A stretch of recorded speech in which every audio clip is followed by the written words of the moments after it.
안녕하세요. 오늘 하루도 여러분을 예수님의 이름으로 사랑하고 축복합니다. 함께 기도로 시작하겠습니다. 사랑하는 하나님, 감사합니다. 지금 이 시간에 우리가 함께 묵상하는 시간을 가집니다. 우리가 함께 말씀을 듣고 나눌 때 성령님의 조명과 지혜로 말씀을 잘 이해할 수 있게 붙잡아 주세요. 감사하신 예수님 이름으로 기도드렸습니다. 아멘. 오늘은 배려의 법이라는 제목으로 신명기 22장 1절에서 22절까지 말씀을 함께 또 듣겠습니다. 새번역 버전, 쉬운 성경, 메시지 버전 이렇게 각각 3번 들을 텐데요. 먼저 새번역입니다.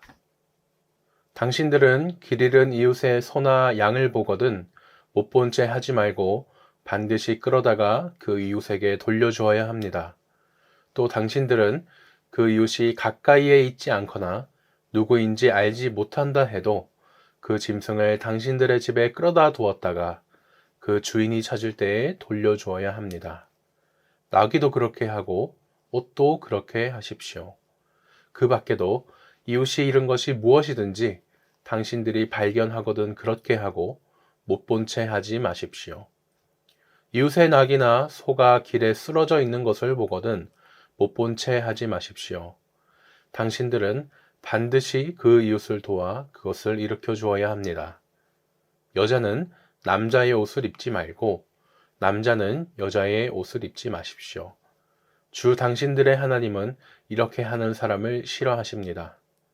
당신들은 길을 가다가 어떤 나무에서나 땅에서 어미새가 새끼나 알을 품고 있는 것을 만나거든 새끼를 품은 어미를 잡지 마십시오. 어미새는 반드시 날려보내야 합니다. 그 새끼는 잡아도 됩니다. 그래야만 당신들이 복을 받고 오래 살 것입니다. 당신들은 집을 새로 지을 때에 지붕에 난간을 만들어야 합니다. 그렇게 하면 사람이 떨어져도 그 살인죄를 당신들 집에 지우지 않을 것입니다. 당신들은 포도나무 사이사이에 다른 씨를 뿌리지 마십시오. 그렇게 하면 씨를 뿌려서 거둔 곡식도 포도도 성물이 되어 먹지 못합니다. 당신들은 소와 나귀에게 한 멍에를 메워 밭을 갈지 마십시오. 당신들은 양털과 무명실을 함께 섞어서 짠 옷을 입지 마십시오. 당신들은 당신들이 입은 겉옷자락 4귀퉁이에 술을 달아야 합니다. 어떤 남자가 여자를 아내로 맞아 동침한 뒤에 그 여자가 미워져서 이 여자를 아내로 맞아 가까이 하여 보았더니 처녀가 아니었다 하고 비방하며 누명을 씌워 소문을 퍼뜨렸을 때에 그 여자의 부모는 그 여자가 처녀임을 증명하는 증거물을 가지고 성문 위에 회관에 있는 그 성읍의 장로들에게 가십시오. 그 여자의 아버지는 장로들에게 이렇게 말해야 합니다. 내 딸을 이 사람에게 아내로 주었더니 그가 내 딸을 미워하며 내 딸이 처녀가 아니었다고 비방하였습니다. 그러나 이것이 내 딸이 처녀임을 증명하는 표입니다. 그리고 그 성읍의 장로들 앞에 그 자리옷을 펴 보이십시오. 그러면 그 성읍의 장로들은 그 남자를 붙잡아 때린 뒤에 이스라엘 처녀에게 누명을 씌운 대가로 그 남자에게서 벌금으로 은 100세겔을 받아서 그 여자의 아버지에게 주십시오. 그 여자는 계속하여 그의 아내가 되고 그는 평생 그 여자를 내보낼 수 없습니다. 그의 주장이 참되어서 그 여자가 처녀임이 증명되지 않거든 그 여자를 그 아버지의 집 문 앞에 끌어내고 그 성읍의 사람들은 그 여자를 돌려쳐서 죽이십시오. 그 여자가 자기 아버지 집에 있을 때에 음행을 하여 이스라엘 안에서 수치스러운 일을 하였기 때문입니다. 그러므로 당신들은 당신들 가운데서 이런 악의 뿌리를 뽑아야 합니다. 어떤 남자가 남의 아내와 정을 통하다가 들켰을 때에는 정을 통한 남자와 여자를 다 죽여서 이스라엘에서 이런 악의 뿌리를 뽑아야 합니다. 아멘. 다음은 쉬운 성경입니다. 여러분이 이웃의 소나 양의 길을 잃고 헤매는 것을 보면 못 본 채 하지 말고 주인에게 돌려주시오. 주인이 가까운 곳에 살지 않거나 주인이 누구인지 모르면 길 잃은 짐승을 여러분의 집으로 끌고 가서 주인이 찾으러 올 때까지 데리고 있다가 주인이 찾으러 오면 돌려주시오. 이웃의 낙이나 옷이나 그 밖에 이웃이 잃어버린 다른 물건을 발견했을 때도 못 본 채 하지 말고 주인에게 돌려주시오. 여러분이 이웃의 소나 양이 길에 쓰러져 있는 것을 보게 되면 못 본 채 하지 말고 그 주인을 도와 일으켜 주시오. 여자는 남자의 옷을 입지 말고 남자는 여자의 옷을 입지 마시오. 여러분의 하나님 여호와께서는 그렇게 하는 것을 싫어하시오. 나무나 땅 위에서 새의 둥지를 발견했는데 그 안에 새끼나 알을 품고 있는 새가 들어 있으면 그 어미와 새끼를 함께 잡지 마시오. 새끼는 잡아도 되지만 어미는 날려 보내시오. 그래야 여러분이 하는 일이 잘 되고 오래 살 수 있을 것이오. 새 집을 지을 때는 지붕 둘레에 담을 쌓으시오. 그래야 누가 지붕에서 떨어지더라도 살인죄를 면할 수 있을 것입니다. 포도밭에 서로 다른 두 가지 씨를 함께 뿌리지 마시오. 그렇게 하면 두 가지 작물을 다 제사장에게 압수당할 것입니다. 소와 나귀에게 한 멍에를 메워 밭을 갈게 하지 마시오. 양털과 무명실을 섞어서 짠 옷을 입지 마시오. 여러분이 입고 다니는 겉옷에 내 귀퉁이에 술을 달아 입고 다니시오. 어떤 남자가 여자와 결혼을 하여 잠자리를 함께 했는데 그 후에 여자가 싫어져서 여자에 대해 거짓말을 하고 누명을 씌워 이 여자와 결혼해서 잠자리를 함께 하고 보니 처녀가 아니더라 하고 말하면 여자의 부모는 자기 딸이 처녀라는 증거를 취하여 성문에 있는 장로들에게 가져가시오. 여자의 아버지는 장로들에게 이렇게 말하시오. 이 사람에게 내 딸을 아내로 주었더니 이제 와서 내 딸을 싫어합니다. 이 사람은 내 딸에 대해 당신 딸은 처녀가 아니었습니다 라고 거짓말을 했습니다. 하지만 여기에 내 딸이 처녀였다는 증거가 있습니다. 그리고 나서 여자의 부모는 장로들 앞에서 피 묻은 천을 펼쳐 보이시오.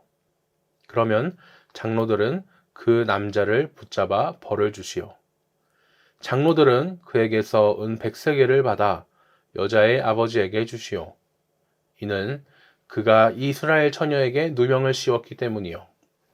그 여자는 계속해서 그 남자의 아내가 되어야 하고 그 남자는 평생토록 그 여자와 이혼할 수 없소.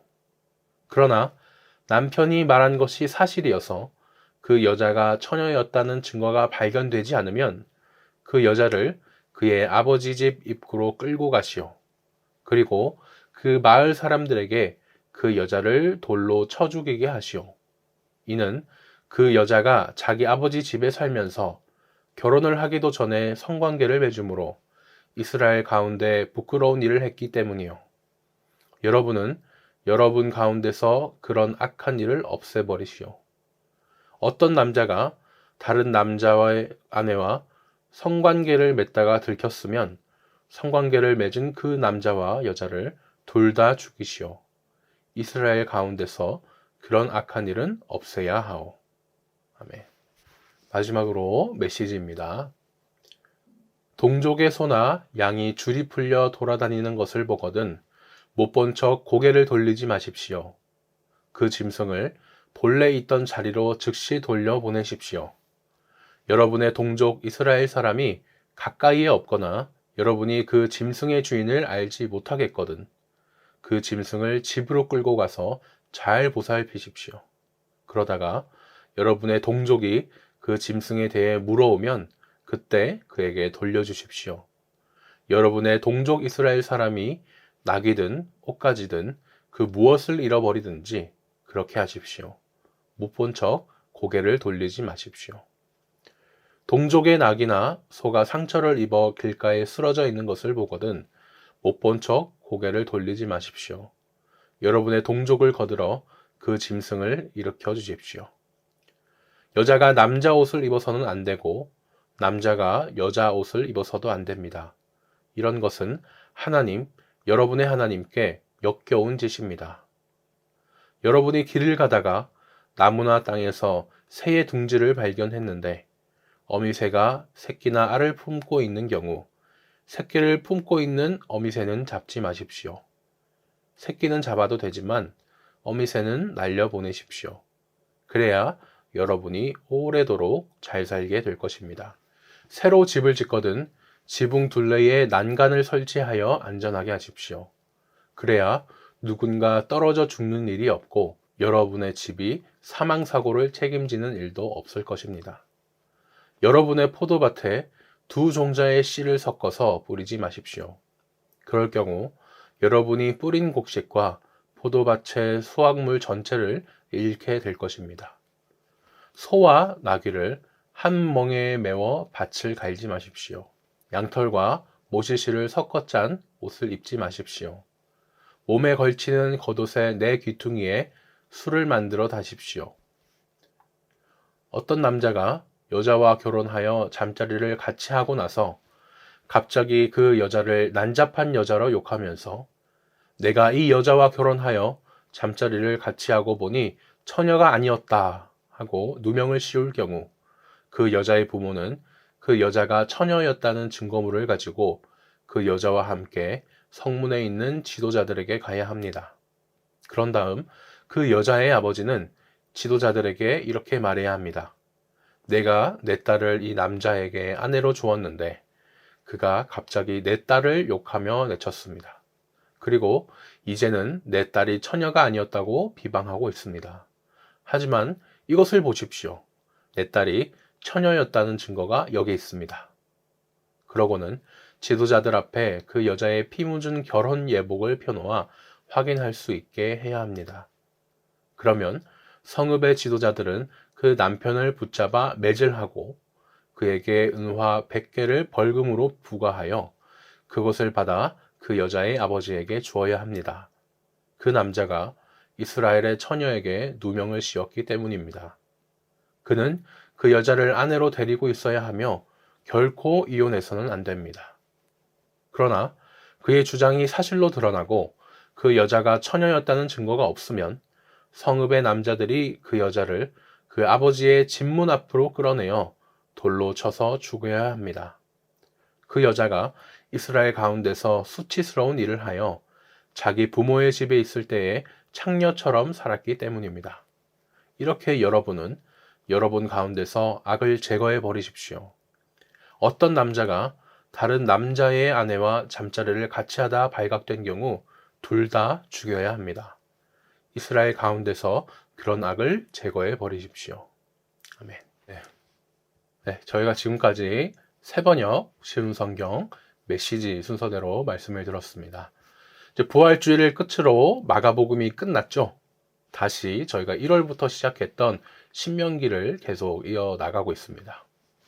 우리는 하나님의 백성입니다. 그래서 이 땅에 살지만 또 하늘의 법을 계속 따르죠. 이번 주는 배려의 법으로 특별히 이웃이 어려워하면 적극적으로 도와주어라 하는 내용입니다. 하나님의 백성은 재산을 잃고 힘들어하는 이웃을 못 본 채 하지 않고 아니란 생각으로 이웃의 안전을 위협하지 않고 배우자에게 상처도 주지 말아야겠습니다. 함께 나눔 순서로 넘어가겠습니다. 1절에서 12절에서는 하나님의 백성이 이웃의 재산과 생명을 보호하기 위해 최선을 다해야 한다고 합니다. 이웃의 잃어버린 가축이나 물건을 보면 어떻게 해야 되나요? 1절에서 4절을 보니 못 본 채 하지 말고 적극적으로 본래 주인에게 돌려주어야 한다고 말합니다. 왜 그럴까요? 이스라엘은 그냥 어찌저찌 살다 보니 내 옆에서 나랑 같이 사는 사람이 이웃이 아니죠. 하나님을 아버지로 모신 한 가족이 모여 산 것이 이스라엘 나라가 됐기 때문입니다. 그러므로 이스라엘에서 이웃의 어려움은 곧 우리 가족의 어려움인 거고 또 우리 가족의 어려움이 또 나의 어려움이 됩니다. 이런 관점에서 보면 내 이웃 사랑하기를 내 자신과 같이 사랑하라 라는 말이 더 와닿죠. 오늘날 이 교회도 하나님이 참된 아버지 되시고 또 주 예수 그리스도가 머리 되시는 한 가족입니다. 길을 가다가 둥지에 있는 새를 잡을 때 주의할 점은 무엇인가요? 6절, 7절을 보니 어미새와 새끼를 함께 잡으면 안 되고 어미새는 살려줘야 된다고 말하고 있습니다. 왜 이런 말씀을 하셨을까요? 그냥 동물이 불쌍해서 그랬을까요? 이때는 고대 사회잖아요. 요즘같이 동물의 권리를 생각하거나 그러진 않습니다. 지금도 어부들이 고기를 잡으면 싹쓸이 하진 않죠. 적당히 잡습니다. 지금 당장 많이 잡는 게 좋아는 보여도 결국에 나중에 씨가 말라버리면 안 되기 때문에 그렇게 하는 거죠. 오늘 말씀도 나 혼자의 그런 욕심만 채울 게 아니라 다른 사람과도 그 공용 재산을 나누어라는 뜻입니다. 새끼는 당장 필요하니까 잡겠지만 어미만 풀어줘도 그 어미새가 다시 또 새끼를 낳게 되니까 다른 사람도 그 새끼새를 잡을 수 있겠죠. 다음은 새 집을 지을 때 지붕에 꼭 설치해야 할 것은 무엇입니까? 라는 질문입니다. 8절을 보니까 혹시라도 사람이 지붕에서 떨어지는 걸 예방하기 위해 난간, 담을 설치해야 된다고 하고 있습니다. 우리나라에도 이 지붕에는 무조건 난간을 설치해야 된다는 법이 있는데요. 서양 사람들이 이 성경에서 이 건축법을 지키다 보니까 일본을 통해 우리나라도 이 건축법을 영향받아 지키고 있다고 생각할 수 있습니다. 건축법은 하나님으로부터 시작했다라는 말을 하는 학자도 있는데 참 맞는 말인 것 같습니다. 지금 우리가 옥상에 지붕을 설치하는 건요, 다 사고를 막기 위한 거죠. 우리나라도 선진국 대열에 딱 끼고 나서는 예전과 달리 이 안전을 참 강조하고 있습니다.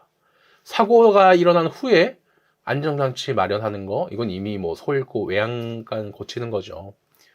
내가 마땅히 취해야 할 안전 조치를 하지 않아서 이웃이 다치게 된다면, 또 죽게 된다면 성경은 그 죄값이 관리 못한 그 사람에게 있다고 합니다.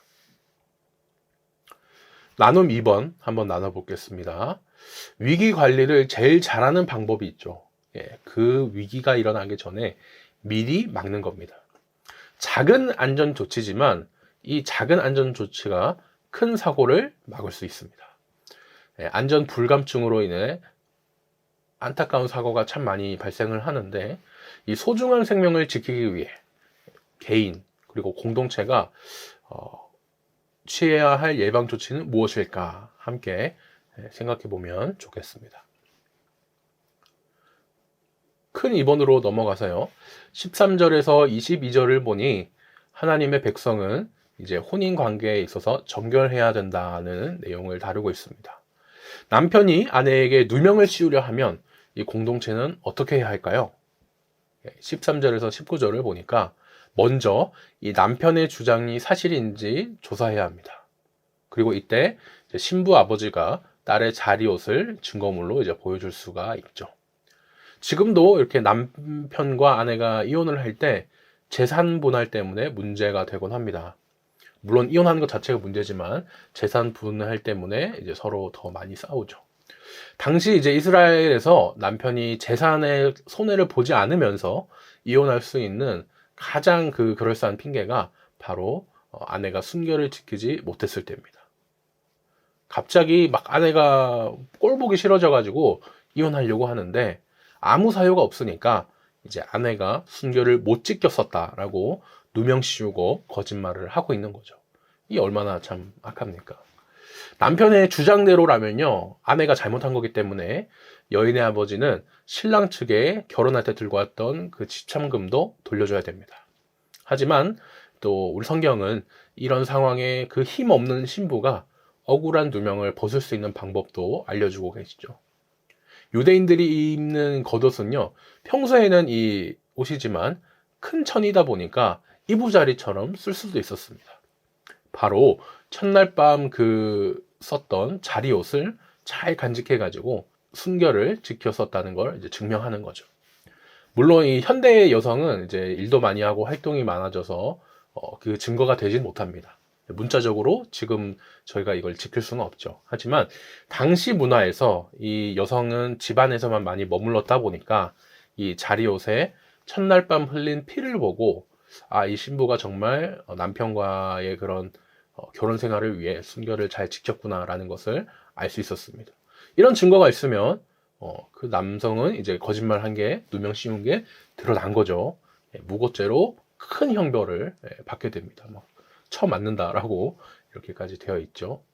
오히려 그 신부의 아버지에게 배상금도 물려줘야 되고요. 또 남자는 자기가 누명 씌웠던 아내에게 이제 평생 속죄하고 책임지면서 또 살아야 됩니다. 요즘 시대에는 이미 정이 한번 떨어졌는데 그 남편과 계속 사는 게 더 고통 아니야? 생각할 수 있지만 저희 지금 기준으로 보면 안 되겠죠. 고대를 생각했을 때 당시 그 다른 나라들과는 달리 정말 파격적으로 여성의 인권을 보장하는 제도였다라는 것을 알 수 있습니다. 왜냐? 큰 결격 사유가 또 있다면 아내도 내가 왜 저 사람이랑 평생 살아요? 이렇게 또 사는 걸 거부할 수 있었습니다. 2번입니다. 어떤 남자가 유부녀와 동침했다면 공동체는 이 사건을 어떻게 처리해야 합니까? 22절을 보니까 동침한 남자와 여자를 모두 처벌해야 된다라고 말하고 있습니다. 이 정상이 아니죠. 이 유부녀와 성관계를 맺는 행위는 명백한 간음죄입니다. 하지만 정말 그 남편과 또 아내에게만 이게 영향을 미치는 게 아니죠. 이게 가족 모두에게 영향을 끼칩니다. 친척 모두에게도 영향을 끼치겠죠. 레위기에서 이 가정을 깨는 심각한 사회 범죄로 이 간음을 보는데 레위기뿐만 아니라 이제 호세야, 예레미야, 에스겔, 말라기 같은 그런 예언서에서도 이 간음을 사회학으로 분명히 말하고 있습니다. 나중에는 또 신약의 예수님께서 그런 마음을 품기만 한 것으로도 간음이다라고 말씀을 하셨죠. 네, 오늘 이렇게 말씀 묵상을 한번 해봤는데요. 이제 기도 제목 나누겠습니다. 나의 삶에 있어서는 이웃의 아픔에 눈 감지 않고 적극적으로 배려할 수 있게 해달라고 또 기도하시고, 또 우리 늘창양 공동체에 있어서는 가정마다 하나님 앞에서 정결하고 거룩하게 해달라고 함께 기도하시겠습니다. 찬양을 또 들려드릴 텐데요. 가사를 생각하시면서 들으셔도 좋고 부르셔도 좋고 기도 제목을 가지고 자신의 묵상으로 기도해 보셨으면 좋겠습니다. 오늘 하루도 복된 하루 되시길 예수님의 이름으로 축복하면서 복된 주일날 뵙겠습니다. 우리 다 같이 박수하시면서, 혹은 옆 사람 분들과 박수하시면서 아름다운 마음들이 모여서 주의 은혜 나누며 예수님을 따라 사랑해야지. 우리 서로 다시 한번 아름다운 마음들이 모여서 주의 은혜 나누며 예수님을 따라 사랑해야지. 우리 서로 사랑해. 하나님이 가르쳐준 한 가지, 내 이웃을 내 몸과 어떻게 해요?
주님, 우리가 그렇게 살아가겠습니다.